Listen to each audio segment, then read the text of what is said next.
Welcome to the channel. Today I'm going to offer you some tips to mastering prompting in Microsoft Copilot.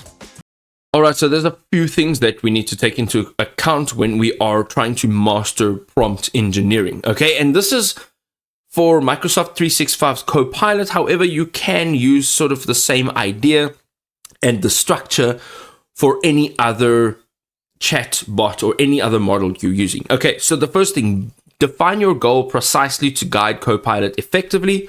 So for example, summarize this quarterly report in 3 bullet points for executive leadership, which gives clear direction as well as scope. So that's a good example. Also, include background information, target audience, desired tone, length requirements, and specific sources that Copilot should reference for richer, more relevant outputs.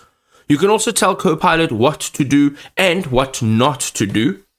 And then you can try the if-then logic to shape your responses. So this will create actionable, focused on your results every single time. Also, order your instructions thoughtfully. So place key details or source references at the end of your prompt to emphasize them, as well as improve Copilot's focus.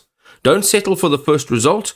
Revise your prompt based on initial outputs and regenerate to improve accuracy, depth, as well as alignment with your goals. Write prompts like you're talking to a helpful assistant, friendly, clear, and with feedback. This natural approach will help personalize your responses from Copilot.